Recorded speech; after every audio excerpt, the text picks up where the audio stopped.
Well, look alive, ladies and gentlemen, because today we are going in debt back to back into the 13th and 14th episode of DuckTales' third season. And according to Matt Youngberg, it's been confirmed to be the last season indeed, which all in all makes sense when putting into perspective what's at stake with FOWL. Plus, we just got done with a literal alien invasion of the Earth arc. Surely whatever is gonna top this will be its last. So without further ado, you all know what time it is. Roll the film.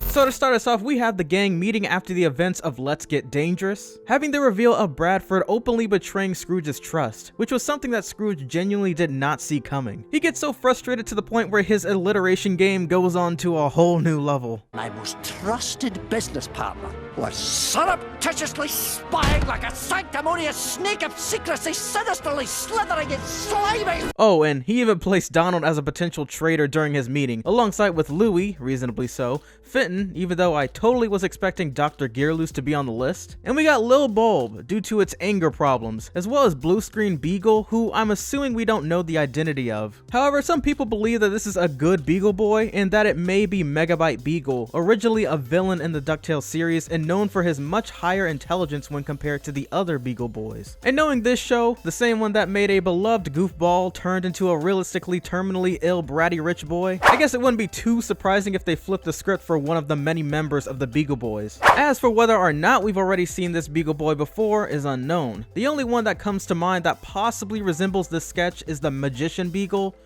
but I doubt it. For the rest of the episode, we have Miss Beakley training Webby to prepare the triplets for combat and defensive measures, since she clearly is the true master of pretty much almost every element. You may have fooled us this time, but you won't fool us again.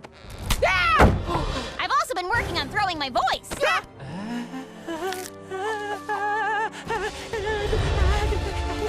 There was never going to be an attack. This is the attack.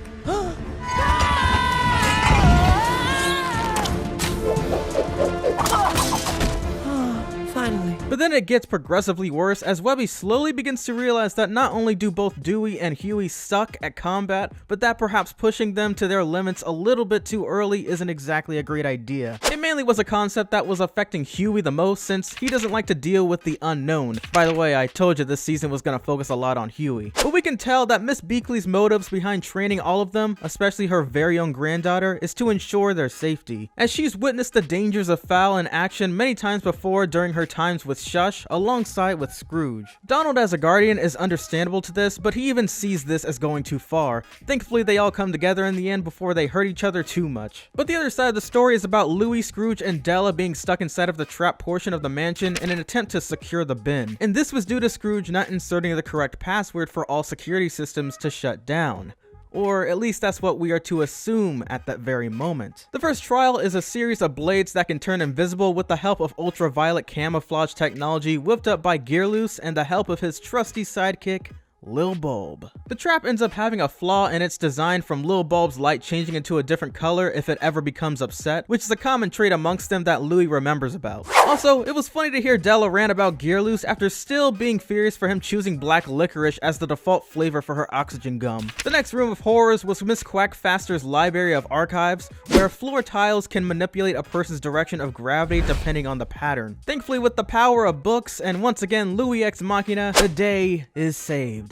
And so the last of their trials is the battle to the death with a supposed replica of Scrooge McDuck himself. Of course, it ends up being a giant robot designed to mainly mimic Scrooge's fighting techniques. But once again, with the help of Scrooge's defense, Della's fierce fighting abilities, and Louie's cherry-flavored pep, it all works out. Only this actually upsets Scrooge, for he believes that them being able to successfully take down all of his defenses means that Bradford will be able to as well. And this stems from the long and well-known trusted relationship Scrooge has had with them for decades, up until now obviously. And this logic is confirmed once it's been discovered that the reasoning behind why Scrooge couldn't bypass the security was because it had already been hijacked by Bradford. Apparently Scrooge's password is said to be the sum amount of all of his money, which, yeah, understandably so, I can see why it was his password, especially after the 87-cent solution episode. However, Scrooge should have seen this coming. Bradford is literally one of his financial advisors. Surely you didn't expect to be the only one in the universe to find that out. So of course, Bradford fights against the three of them, and I really enjoy this fight sequence. The 3D work alongside with the 2D worked really well here. Besides that, we have Gandra D in the background assisting Bradford with the hacked Lil Bulb tech. And while we're on the subject of Gandra, I can only imagine if there will be a time where she finally decides to flip sides and hopefully join Scrooge. Because if Gandra were to leave FOWL, they would have one less Finton on their team, and that's saying a lot considering how the only genius left within the group would be Black Heron. Louie and the gang once again managed to beat off one of the many forces of Scrooge's death traps, and Bradford for now is defeated. But oh, how the tables have turned. For as it turns out, it was all part of FOWL's well-organized plot to merely distract Scrooge and the rest, all while they complete their own search and stealing the other found mysteries. And I absolutely loved this switch of tone. We're so used to the family being so in tune with one another that they never seemed to lose a battle. And though they did win a battle, it was only a simple strategy of giving false hope.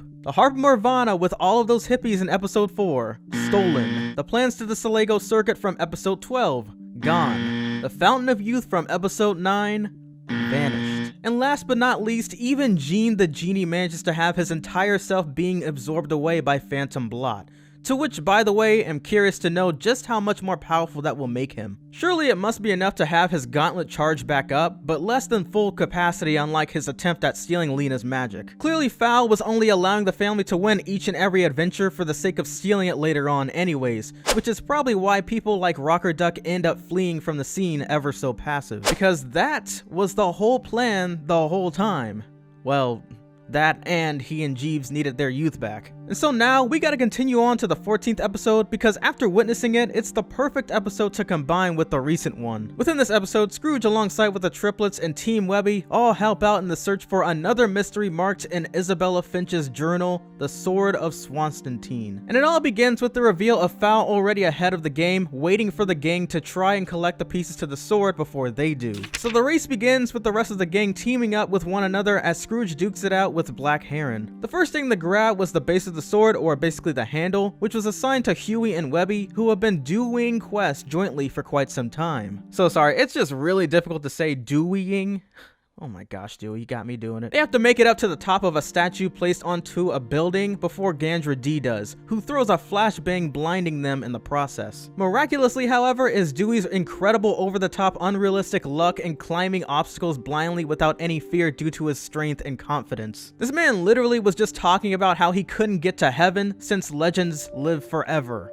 And whether it was a joke or not, this guy is something else. Now he does begin to freak out after soon regaining his sight, but admittedly, we've even seen Dewey do some pretty sick stuff even without having to blind himself. It was like watching that episode with SpongeBob purposely having to blind himself so that way he could successfully pass his driver's test. The duo eventually make it up there, soon tricking Gandra into getting a taste of her own flash grenade and receiving the sword's base. A small detail that occurred during this moment was the same white snake that slowly wraps around the sword the both of them were holding. Now, in all honesty, it could just mean nothing, but further research will tell that a snake wrapped around a sword is an emblem commonly used for resembling healing or medicine. But just as I said, it probably wasn't meant to be analyzed. Continuing on, Louie and Violet make their way underground to a secret hideout known for its notorious gatherings of almost every baddie imaginable. We've got the pigs from Tokyo, the members of Pirate Don Carnage, and many others all around. But it doesn't really faze Louie because in case he ever needed to con his way through one of the most dangerous underground hideouts of all time,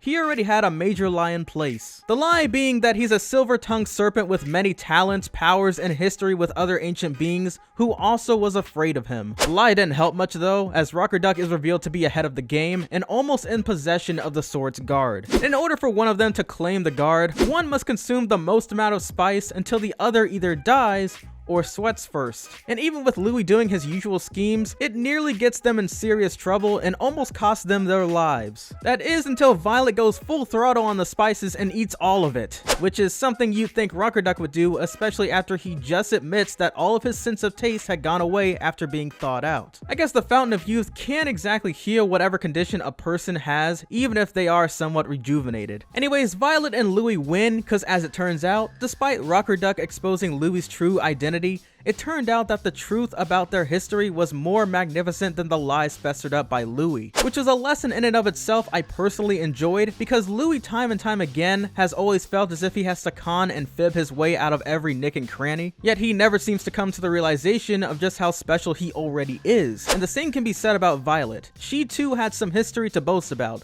studying and harnessing the magic of sorcerers and fighting off forces like Magica Dispel. This eventually gets Rocker Duck to back away and sweat, making Louis and Violet the official winners. And lastly, we got Lena and Huey, where their mission of finding the blade of the sword itself doesn't come as a challenge, yet fighting off Steelbeak becomes the true test of the day.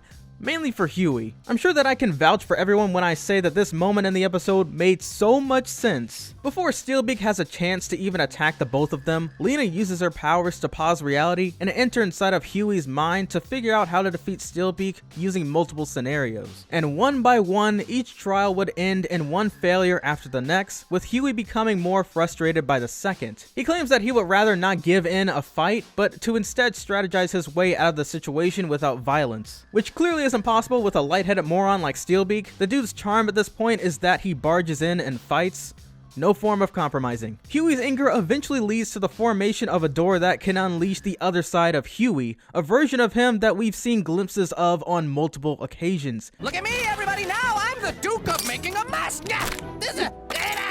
Hinted at, usually during Huey's manic rambles. This is the uncovering of Huey's pure emotional state, where he purposely separates his emotional state from his way of logical thinking in order to protect what he stands for, which by the way is an actual thing with intellectuals according to research. That's why certain smart alecks can come across as cold-hearted at times. Usually the thing is, their rationality overshadows their feelings in accordance with their own way of thinking. Plus, need I say any more? Should have known that since anger in both Donald and Della ran in the family, one of the triplets were going to inherit that trait. But Lena helps Huey break out of that shell and use both his brains and his brawn. Someone who would know a thing or two about not accepting who they are. So Huey becomes one with his anger and gives Steelbeak the clever wedgie butt kicking he deserves. That kid's an animal? Yeah, now who's the nerd? Now before I go any further, one major thing to realize about these pair-ups, however, is that despite each other's polar opposites, they stuck together and found one another's inner strengths. Webby's genius in combat and cautious spy behavior mixed in with Dewey's carefree, goofy self. Louie's nonchalant, con-loving attitude mixed with Violet's honest, quick banter and fearless hurdles through challenges. And then there's Lena's hasty decision-making as opposed to Huey's obsessive routine of strategizing every step of the way. Alright, now moving right along, they all come together only for F.O.W.L to interrupt their victory and nearly get a hold of the sword. Only it doesn't work in the hands of people like Black Heron, since it only functions with people who are in tune with their inner strengths.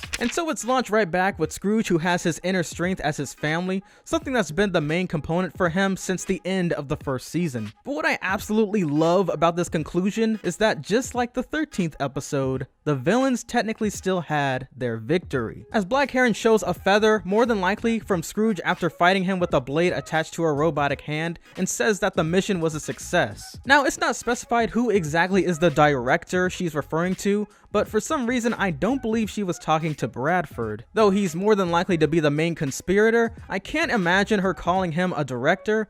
Plus, why would a mere feather be so important? Well, all in all, it's possible that someone must have plans for cloning experimentation, because as said in the previous episode, Scrooge expresses that him being Scrooge McDuck may not be enough this time. And we were probably hinted at this with the robotic replica copying his moves as well, but most of all is the simple fact that cloning is viable, as shown by none other than Dr. Gearloose. And when was the last time we ever saw that guy? But nah, I'm sure that maybe an undercover spy or another one of D's gadgets could have copied his experimental data. I just don't see Gearloose becoming a traitor, and he's just too much of a great soul to lose. But with all that being said, that is definitely the end of this video. It has been long enough. Sorry to cut it short, but I will catch you all in the next one. Peace!